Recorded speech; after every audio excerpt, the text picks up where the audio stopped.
1 मई 2011 का वो ऐतिहासिक दिन आ जाता है जिस दिन पूरी दुनिया का सबसे रिस्की ऑपरेशन होने वाला है। After almost a decade, US intelligence has finally tracked Osama bin Laden down to a compound in Pakistan.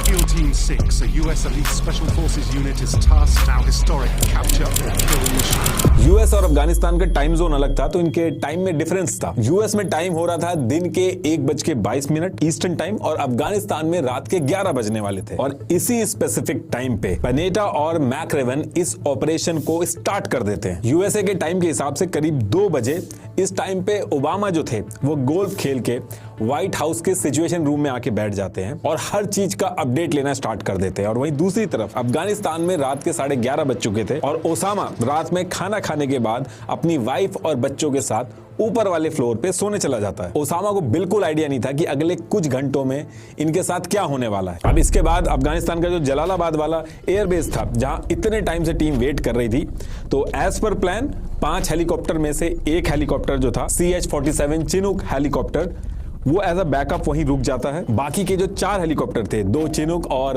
2 black hawks, ये रडार से बच के पाकिस्तान के स्वेट वैली की तरफ उड़ना स्टार्ट कर देते हैं और 15 मिनट के अंदर ही पाकिस्तान के एयर स्पेस में एंट्री कर देते हैं। और जैसी एंट्री होती है ये बिल्कुल लो हाइट पे उड़ना स्टार्ट कर देते हैं और पाकिस्तान का रडार था वो इनको नहीं पकड़ पाता है। अब इसके बाद ये चारों हेलीकॉप्टर करीब 12 बजे स्वात वैली पहुंचते हैं और यहाँ पे 4 में से 2 चिनूक जिसमें क्विक रिएक्शन टीम थी वो वहीं पाकिस्तान के काला ढाका स्वात में पहाड़ियों में रुक के वेट करते हैं as a backup. Commander admiral William McRaven Afghanistan के जलालाबाद में बैठ के व्हाइट हाउस के सिचुएशन रूम में एक एक चीज का अपडेट दे रहे थे और ऑफिसर्स और ड्रोन जो थे उसमें कैमरे लगे हुए थे, तो कैमरे की वजह से सिचुएशन रूम के अंदर ओबामा और उनकी जो टीम थी वो लाइव देख रही थी। ये है वो फेमस इमेज, आप नोटिस करोगे ओबामा गोल्फ के कपड़ों में बैठे हैं यहाँ पे। अब इसके बाद रात में स्वेट वैली से 2 ब्लैक हॉक्स हेलीकॉप्टर्स ओसामा के कंपाउंड में ऑपरेशन करने के लिए निकलते हैं और 30 मिनट के अंदर यानी 12:30 के अंदर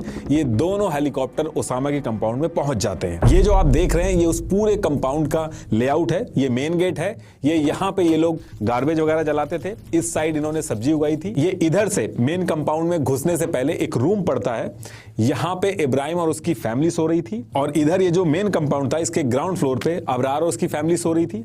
फर्स्ट फ्लोर पे ओसामा का बेटा खालिद था और इसके ऊपर वाले फ्लोर पे ओसामा अपनी वाइफ और बच्चों के साथ सो रहा था। अब पहला ब्लैक हॉक हेलीकॉप्टर जो था इसमें 12 नेवी सील कमांडर्स थे, इस टीम का नाम था चौक 1। और दूसरा ब्लैक हॉक हेलीकॉप्टर जो था इसमें भी 12 नेवी सील्स थे, इनके साथ एक डॉग और एक ट्रांसलेटर भी था, इनकी टीम का नाम था चौक 2। अब इसके बाद चौक 2 वाला जो हेलीकॉप्टर था वो हवा में ही रहता है और इसमें से एक नेवी सील ऑफिसर डॉग के साथ उतरता है और उतर के ये इस तरफ कंपाउंड के मेन गेट पे जाके गार्ड करता है ताकि कोई भी बाहर से आए या कोई भागने की कोशिश करे तो उसको संभाला जा सके। और इसके बाद 3 और नेवी सील ऑफिसर रोड पे उतरते हैं और वहीं रोड पे उतर के वेट करने लगते हैं। और फिर इसके बाद बाकी नेवी सील ऑफिसर जो थे वो भी उतरते हैं और रोड की साइड वाली वॉल से कूद के ओसामा वाला जो मेन कंपाउंड था उसकी तरफ बढ़ते हैं और पहुंचते ही ये पूरे कंपाउंड की लाइट बंद कर देते हैं ताकि कंपाउंड के अंदर जितने भी लोग हैं उनको मूवमेंट करने में दिक्कत हो और कुछ भी दिखे नहीं। बाकी इस ऑपरेशन के अंदर बाकी जितने भी नेवी सील्स ऑफिसर थे उन्होंने नाइट विजन ग्लासेस पहन रखे थे,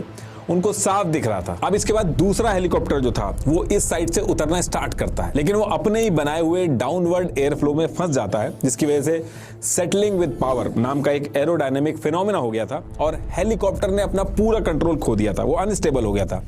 ट्रेनिंग के टाइम पे इन्होंने जो कंपाउंड बनाया था उसकी जो वॉल थी वो छोटी हाइट की थी और उसमें चेन लिंक फेंसिंग थी, जबकि जो ओरिजिनल कंपाउंड था उसकी हाइट भी ज्यादा थी और वो कंक्रीट की बनी हुई थी। तो हेलीकॉप्टर के ब्लेड उसमें लगते हैं और हेलीकॉप्टर अनस्टेबल हो जाता है, लेकिन फिर भी पायलट ने दिमाग लगा के हेलीकॉप्टर को नोज पे लैंड करवा दिया। इससे बाकी जो नेवी सील्स ऑफिसर्स थे वो सेफली बाहर निकल जाते हैं, लेकिन हेलीकॉप्टर की टेल दीवार से बाहर लग के टूट जाती है।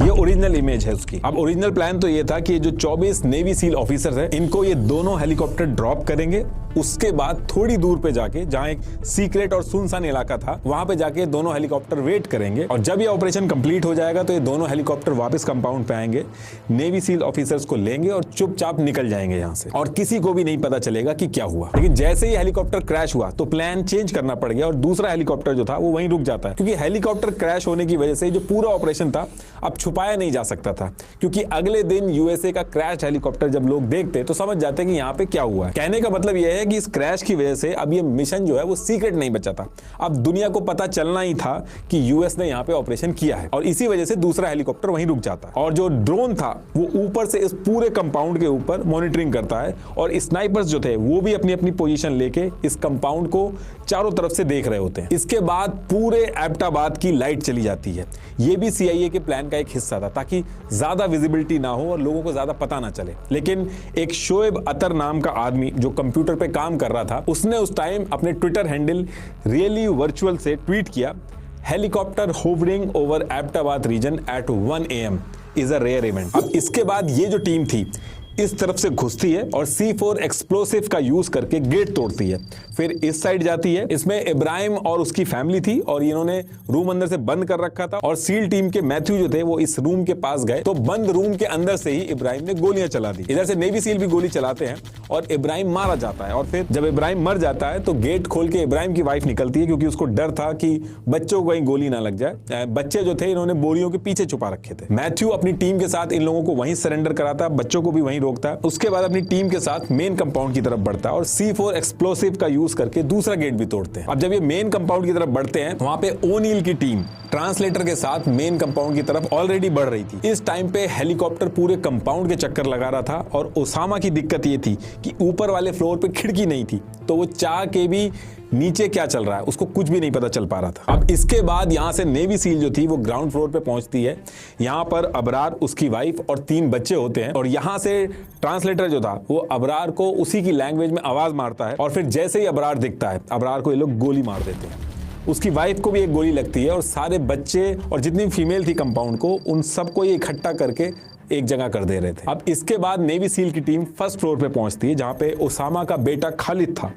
ओसामा के बेटे ने AK-47 से अंधाधुंध फायरिंग करी, लेकिन नेवी सील ने उसको भी एलिमिनेट कर दिया, और अभी भी पूरी टीम ओसामा को ही ढूंढ रही थी। इसके बाद ओनील अपनी पूरी टीम के साथ ऊपर वाले फ्लोर पे जाते हैं। अब जब ओनील की टीम ऊपर फ्लोर पे पहुंचती है तो नाइट विजन में इनको एक लंबा आदमी दिखता है, जो कि ओसामा ही होता है। ओसामा की वाइफ अमाल जो थी वो ओसामा को बचाने के लिए उसके सामने आके खड़ी हो जाती है, और उसके थोड़ी देर बाद ही ओसामा अपनी वाइफ को सील टीम के ऊपर ढकेल देता है। और शुरू में तो सील टीम एकदम पीछे की तरफ भाग जाती है, क्योंकि उनको शक होता है कि कहीं अमाल जो है उसने की जैकेट ना पहन रखी हो, पर ऐसा होता नहीं है। और फिर जब वो चेक कर लेते हैं तो ओनील अपनी टीम के साथ अमाल के घुटने में गोली मारता है, और फिर 1:10 पे ओसामा के फोरहेड पे लेफ्ट आंख के ऊपर 2 गोली मारी जाती है।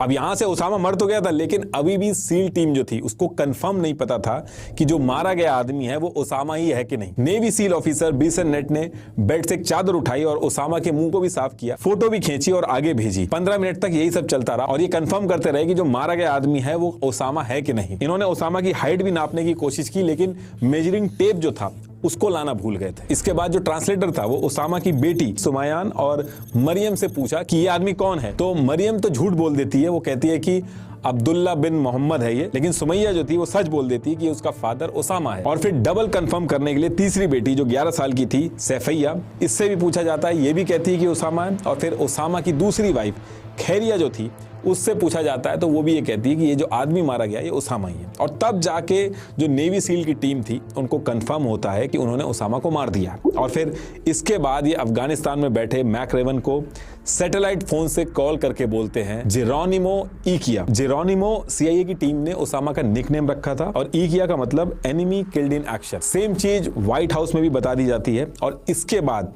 CH-47 चिनूक हेलीकॉप्टर जो था, जो एज अ बैकअप था, वो भी कंपाउंड के पास पहुंच जाता है। और इसके तुरंत बाद ये लोग कंपाउंड की जितनी भी औरतें और बच्चे थे सबको ये जो सब्जी वाला एरिया था वहां पे इकट्ठा करके खड़ा कर देते हैं। ओसामा के रूम से जितनी भी हार्ड ड्राइव थी, सेल फोन थे, पेपर्स, कैमरा, DVD, सब ये लोग इकट्ठा कर लेते हैं। और जो प्लेन क्रैश हुआ था उसको सील टीम से उड़ा देती है, बस उसका जो टेल वाला पार्ट था वो रह जाता है। जब वो उड़ा रही होती है इस प्लेन को तब भी बहुत तेज आवाज होती है, और शोएब अतर जिसने पहले भी ट्वीट किया था उसने इस धमाके के बारे में भी ट्वीट किया था आवाज सुनते ही। और फिर इसके बाद 2:26 पे दोनों हेलीकॉप्टर अलग अलग रूट पकड़ के पाकिस्तान से निकल गए, ताकि इन्हें ट्रैक ना किया जा सके। और ओसामा की बॉडी के सैंपल जो थे इन्होंने दोनों हेलीकॉप्टर में अलग अलग बांट लिए थे, ताकि अगर इनके ऊपर कोई अटैक हो या क्रैश हो तो दोनों में से एटलीस्ट एक सैंपल बचा रहे। इस पूरे ऑपरेशन को कंप्लीट करने में 40 मिनट लगे। इसके बाद ये लोग ओसामा की बॉडी को लेके अफगानिस्तान पहुंचते हैं, जलालाबाद के अंदर। वहां डीएनए टेस्ट करने के लिए भेजा जाता है, ओसामा के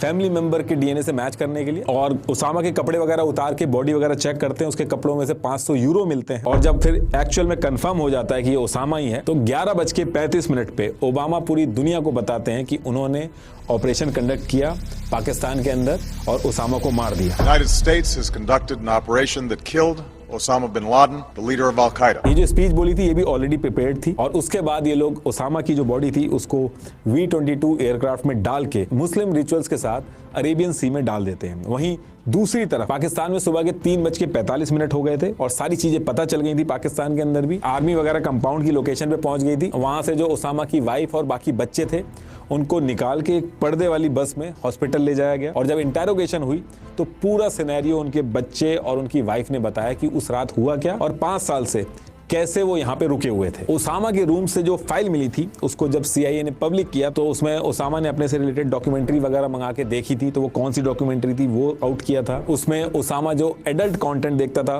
वो भी था, बच्चों के गेम्स थे, जर्नल्स थे कि आगे अलकायदा को क्या क्या करना है और कैसे करना है, वो सब भी थे। तो इस तरीके से ओसामा पकड़ा गया। और ये जब ऑपरेशन खत्म हुआ तो सील टीम को बहुत अप्रिसिएशन मिला।